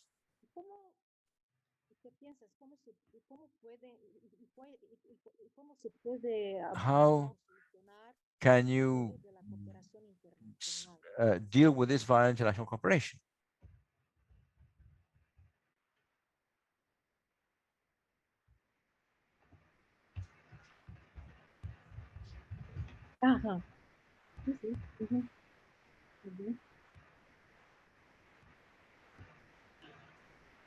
No sé si todos ya están en el mural. Are you all on this wall or not?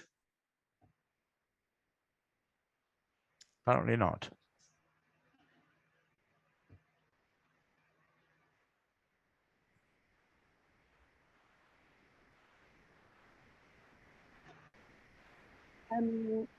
Sabemos que los que están utilizando mobile phones. We know that those of you who are using cell phones, some have difficulties to enter into this wall. So if you also wish to contribute, you can write your opinions in the chat box, or ask or make your comment out loud. And that way we'll get all the opinions. There's a comment, I think.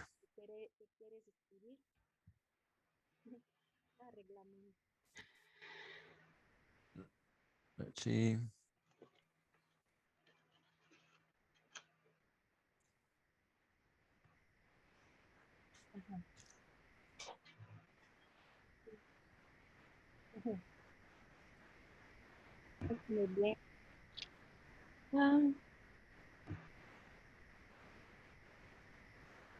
Para facilitar.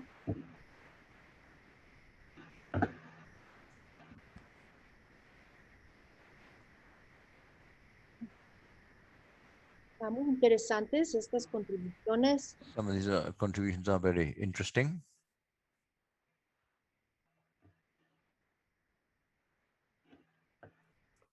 Entonces tenemos una muy fácil que es financiamiento. So one point which is funding, another which is quite important, common language. I think Natalia wrote equitable regulation to facilitate mobility, very good. In Africa, they also talk of pair mobility. And that is would also be important in the Americas. Rafaela, have you made a contribution? Do you have an idea?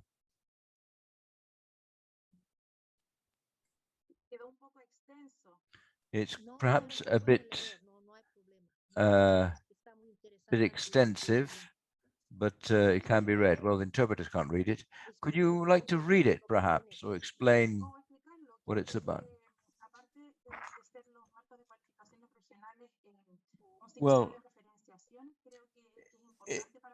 it is important for countries to have information on the formal educational systems and the non-formal educational systems, because that will provide trust within the country and to also to work within countries. Unfortunately, the sound is not very good. We are trying to decipher what the speaker is saying. Internally, it is difficult to create trust. So between countries, we also have to foster trust between benchmarking or comparative study. Thank you very much. Well, I put in the chat box of the main room the link for the mapping study. That was a concern of this study. Also, to look at the qualification systems and not just looking at the qualification framework, but looking at a possible comparison. It was a perhaps more holistic approach. It could be interesting if you have time to read it, look at the report. There's also a synthesis and also like an executive summary. Which country are you from? Chile. Okay, great. I've never been to Chile. And I haven't been working that long within this framework. Hello. I'm Jose Maria Conde. I wrote common language. In this room, we are speaking in Spanish because it's our common language.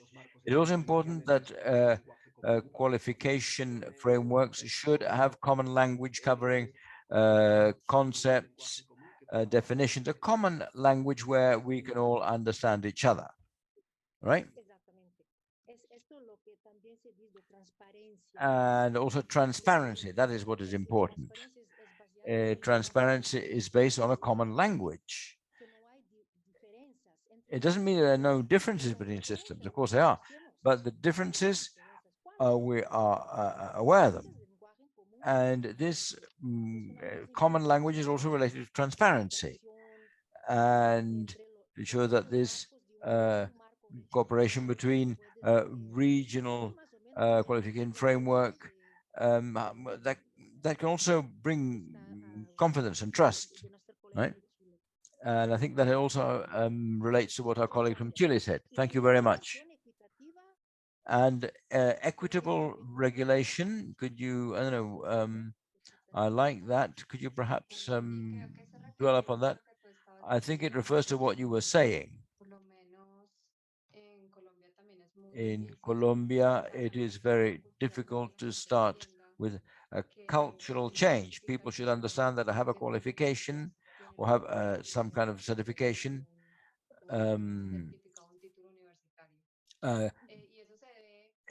can be as important as a university degree. And they should also know and look at the imbalance of the earning power of, say, a carpenter or a joiner in Colombia and in Europe.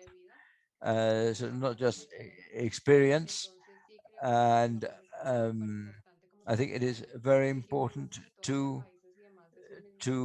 know about these lack of imbalances between countries, and that mobility can also can be cross-cutting, that it's important to have more knowledge and which will lead to more experience. Thank you. Before moving into the second question, these contributions are very, very interesting, different from the one to the morning, very different from this morning's session, right? Again, we are seeing differences between experiences in terms of expectations of both hemispheres, the East and the Western Hemisphere, right? Different expectations. And to keep within our time frame, let's move to the second question. Would you be prepared to contribute to the cooperation between regional qualification frameworks? I don't know, maybe some suggestions, some ideas would be welcome. We should say that contribution can be very, very different. And you know, participation can be very different in that respect.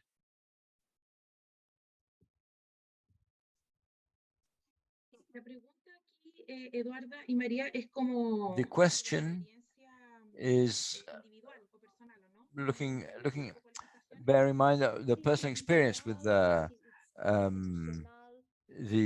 QF. Well,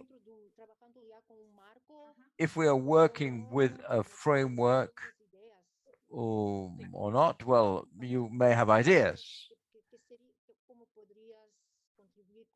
You know how one could contribute as an institution or as an individual or as a country or as a region.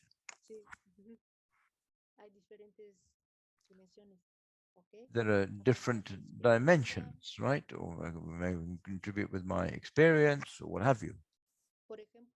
For instance,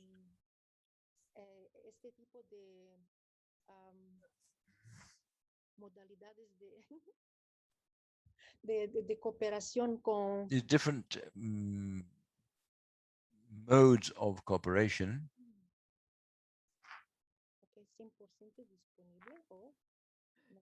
being 100% available, right? I contribute my experience, or I 100% availability as a. So the interpreter cannot read. It's difficult to read the contribution. Hopefully, someone can read it out.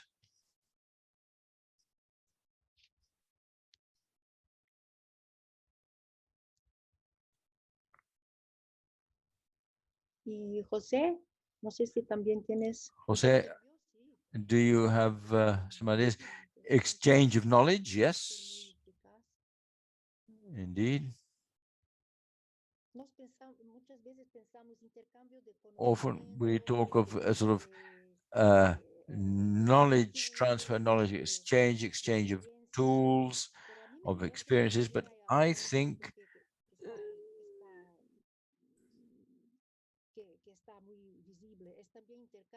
is exchanges of expectations, says the speaker. Was like kind of the philosophical basis of qualification and exchange these ideas. When we see there's a big difference between two regions of the world, well, maybe the expectations differ a lot, and that is also something important, because of course context is all in that respect.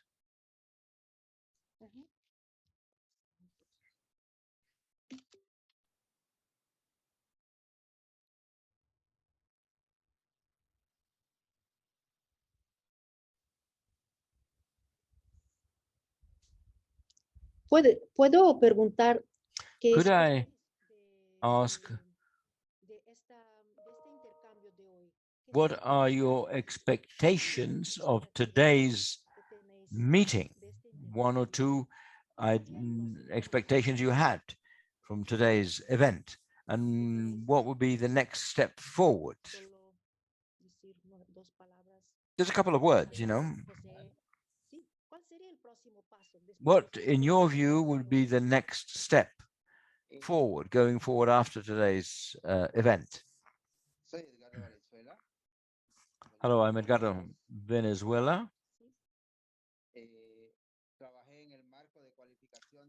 I worked in the framework of qualifications in this country. I have been working for 41 years in this sphere, and the experience on defining a qualification framework allows one to leverage the lifelong learning and to realize that learning is not just based in a classroom situation, it's also learning with from your work, from your family, from society, from your church. You must develop the development of competencies and skills should be recognized along life in a lifelong situation and not go over trodden ground. And not everything are good results. It also share the experience one has achieved throughout one's life. And all persons at any level who have developed skills or wish to develop new skills for work, they should, their competence should be recognized, and that they have a capacity to, if you like, internalize these lessons learned, and research, sectorial research, market research, and sectorial research should also open up to analyzing new professional profiles.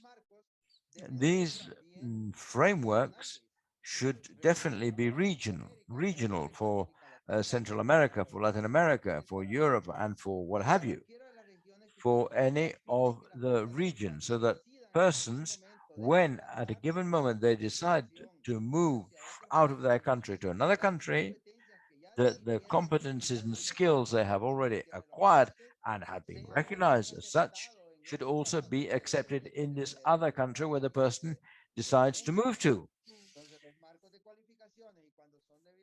And the qualification frameworks, when they're appropriately regionalized and when the methodologies are shared, that will allow us to ensure that we're not just talking of a national perspective, but from an international perspective.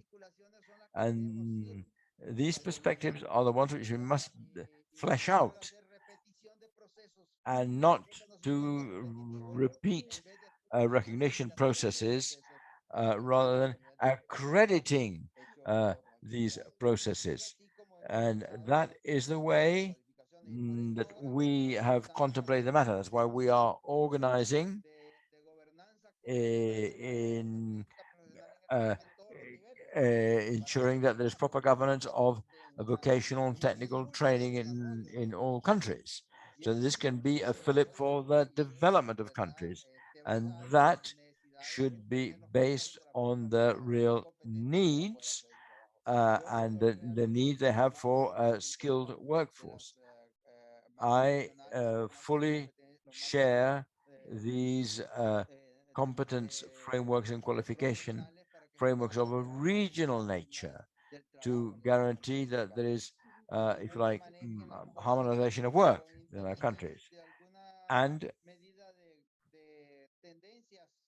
that we should look at, we should also bear in mind the political trend of this country, but not center on that too much, but looking at iteration of economic progress, looking at the to ensure that there is educational inclusiveness. I would be very hopeful of developing this awareness in Honduras, not Venezuela. The interpretive correction, this is Honduras we're talking about.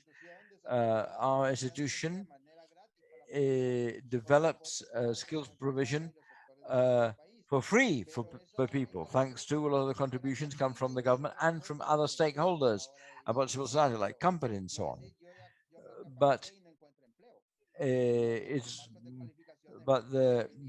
these frameworks should also help people, if you like, be able to acquire skills to access the labor market.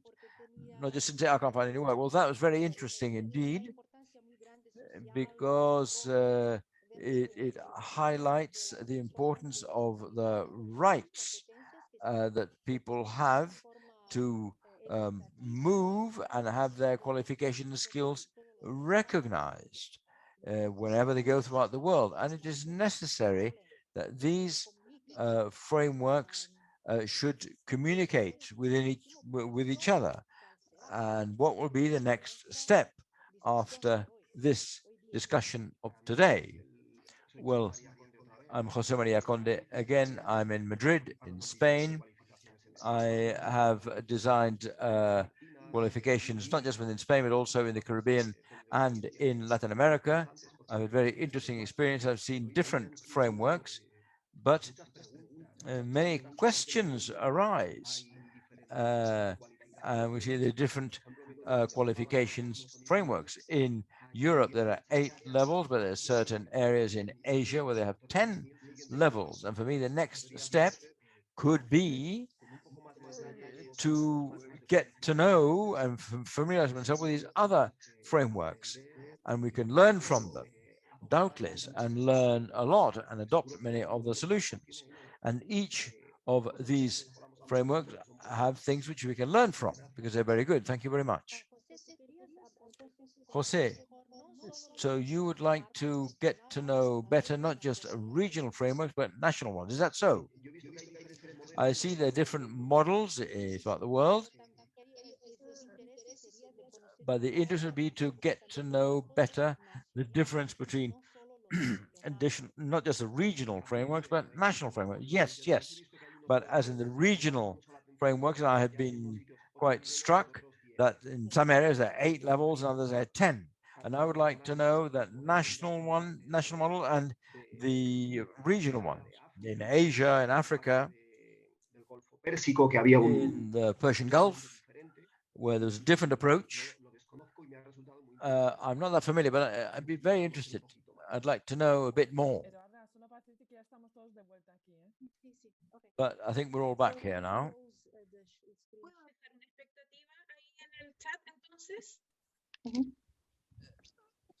Okay, so we are back in the plenary, yes? Yes, correct. Okay, thank you. So I think we are going directly now to the conclusions and next steps, isn't it? We are a little bit already over time, and to do this, we have an idea we have sort of prepared a short presentation in which we have already tried to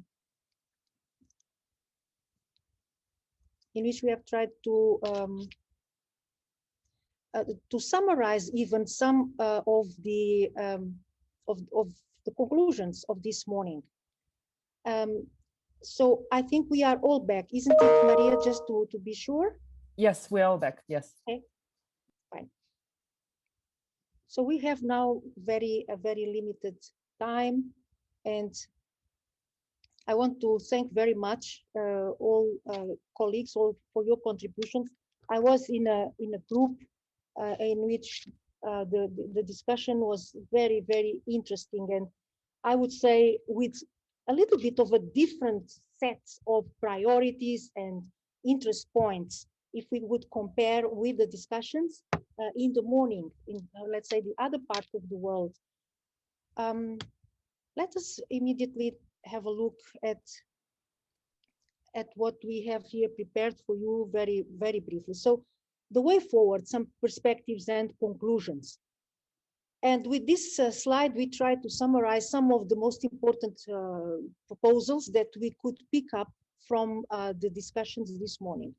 So in the responses to question 1, we had, for example, sharing experiences and sharing tools between regional qualifications frameworks. Another proposal was studying, referencing and alignment methods, processes of other regional qualifications frameworks. The point on financing was there. So financing and even an Erasmus Plus call on RQFs cooperation. Promotion of interactions between regional qualifications frameworks. So this is more than just sharing experiences and learning about other the practices of other frameworks. It's more already interactions. Then the idea of mutual trust, probably this is the outcome of all these interactions and cooperation. There was also a point made about working together on learning outcomes approaches. And then also some focus was or emphasis given by some participants on the need for communication, awareness raising. So on the question 2, also from this morning's takeaways, some proposals like, for example, jointly developing qualifications, sharing experiences and practices between RQFs, as already said, then involving existing expert groups, networks from different regions into this discussion, and organizing peer learning activities. If you don't mind, I'd like just to add very briefly from the group in which I was now, some points. There was an appeal, so on question 1, on let's say fair mobility. So legislation and regulations that assure fair mobility, to facilitate fair mobility. So the idea of a common language, so common language around levels, around descriptors, around all the other components of qualifications systems and frameworks. Also, another point was made about international articulation. So avoiding repetitions of recognition processes as people move from one country to the other. So these qualifications frameworks, regional, should be able to cooperate, to speak with each other and support, again, fair mobility processes where the competences, skills of people can be easily validated, recognized in their countries of destination. Yes, and there was a very important point also made about knowing much better in greater detail the practices, experiences, tools, the concepts that have been now developed and tested in many other national and regional qualifications frameworks across the world. As you all remember, Arjen started this morning with this very important point. So we have been more than a year all together around the globe through this incredible, unprecedented crisis of the COVID. And now we also have this global, in a way, incredible opportunity to engage in a recovery process, building on the lessons learned also from this crisis. So we have had the possibility to, let's say, in 2 months, jump forward 2 years of digitalization, co-working online. The economies have been severely affected and employment as well. What is the role of qualifications understood in this in this situation, which is a situation of transition? So new needs from labor market, society, and individuals. How will they translate into education and training provision and skills acquisition that meets the realities and needs of this, as it is being called, new normal? 2021 and forward will be years of transition, and much will be about learning. So half of us will need to reskill in the next 5 years. And this is the result of this double disruption of the economic impacts of the pandemic from one side, and the increasing automation that is transforming jobs. Successful reskilling will start and will need knowing which skills are required, are needed now and in the near future. And also evaluating what works and doesn't in this new context. The public sector will need to provide stronger support to reskilling, upskilling of at-risk and displaced workers, youth, older workers, also women. Women have been severely affected in terms of employment by the COVID-19 crisis. And education for equity and for inclusion will be very, very fundamental. And most important, it is to continue inculcating a culture of lifelong learning and supporting it very specifically with concrete tools. We are also, let's say, appealing to this idea that qualifications frameworks, national and regional, need to be part of this transformation. The post-COVID-19 offers challenges and opportunities. They will have to be able to respond to these challenges and opportunities, as well as to these twin or even triple transitions, digital, green, and social. And social is very, very important going forward. Building back better. Yes, not building back as it was, but better. What will be the role of qualifications frameworks? Flexible, more flexible and responsive to new learning, to new types also of qualifications, credentials. And the interplay of regional qualifications frameworks and QFs within and across regions will also have to play a role in making a clear and putting qualifications frameworks playing their role in this transformation. Finally, some opportunities more concretely. So for RQFs have critical mass because they are groups. They can encompass many countries, millions of people involved of population. And the COVID-19 pandemic has been unprecedented, yes, and is. And one of those unprecedented, let's say, features is the fact that it is global, absolutely global. So RQFs have this ability to be large scale, yes, they encompass many NQF experiences. They have a good, let's say, common capital of knowledge. They can be catalysts for regional impacts as soft powers, let's say. And they could, to play that role in the transformation, become more active players in these crisis recovery programs, large-scale crisis recovery programs, notably accompanying all the reskilling investments that are promised and are going to take place into the learning recovery from the COVID-19 learning losses. They were immense across the world. In Africa, they have been so deep and noticeable. They have to be innovation ready, of course, to new skills, new types of qualifications, new types of learning. Digitalization in NQFs and RQFs, this is an important opportunity going forward. And then their contribution finally to global transparency.